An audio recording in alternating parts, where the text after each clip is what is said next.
ধনু রাশির রাশিফল 2024। নিশ্চিত ভাগ্যোন্নতি ও আয় বৃদ্ধি। অলসতা ত্যাগ করুন।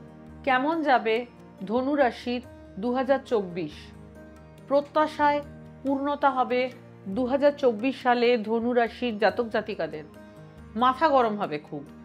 রবি ও মঙ্গল রাশিতে থেকে উত্তপ্ত করে তুলবে আপনাদের। রাগের বশীভূত হয়ে কোনো সিদ্ধান্ত নেওয়া উচিত হবে না। মুখকে সংযত করতে হবে।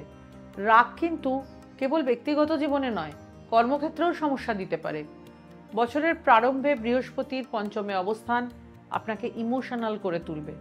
ভাগ্যোন্নতি হবে, আয় বৃদ্ধি পাবে, সন্তানের কারণে গর্বিত হবেন। ছাত্রছাত্রীরা ভালো নাম্বার পাবে। 1 মের পর বৃহস্পতি ষষ্ঠে যাওয়াতে স্বাস্থ্য সংক্রান্ত সমস্যা দেবে।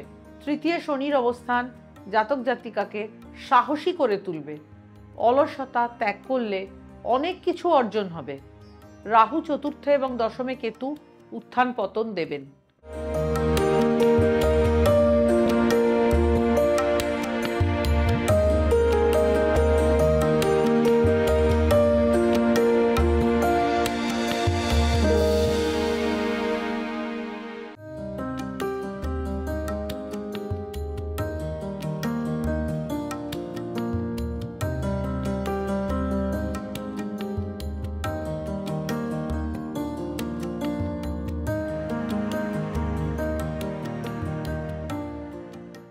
নমস্কার।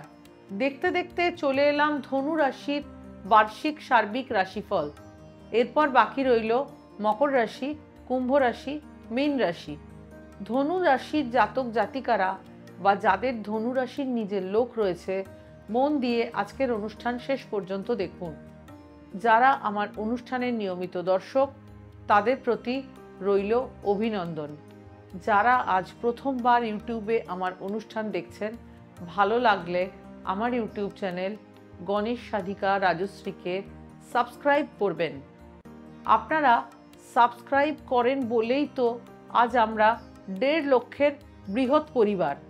যারা ফেসবুকে আজ প্রথমবার দেখছেন, যদি আমার আলোচনা ভালো লাগে তবে আমার ফেসবুক পেজ গণেশ সাধিকা রাজশ্রীকে লাইক, শেয়ার ও ফলো করতে ভুলবেন না।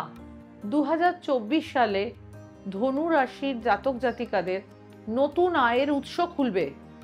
নতুন কোনো কাজে হাত দিলে তাতে সাফল্য আসবে।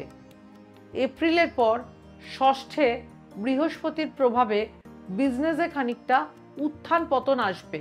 তৃতীয় শনি কিন্তু আত্মবিশ্বাস বাড়াবে। ঊর্ধ্বতন কর্তৃপক্ষ নেক নজরে থাকবে।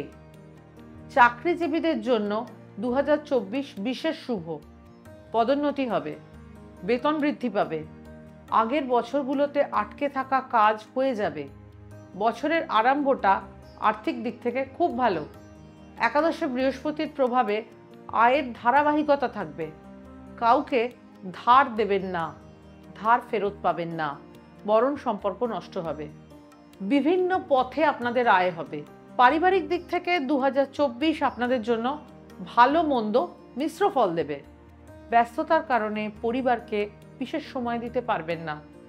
আপনাদের সন্তানরাও পড়াশোনাতে আগ্রহী হবে। বিবাহযোগ্য সন্তানের বিয়ের ফুল ফোটার জোরালো সম্ভাবনা। চতুর্থে রাহু কিন্তু পারিবারিক পরিবেশ নষ্ট করবে। আপনি আপনার পিতামাতার সাথে যেরূপ ব্যবহার করবেন তাই ফেরত পাবেন আপনার সন্তানদের কাছ থেকে। গৃহকে মন্দিরে পরিণত করুন।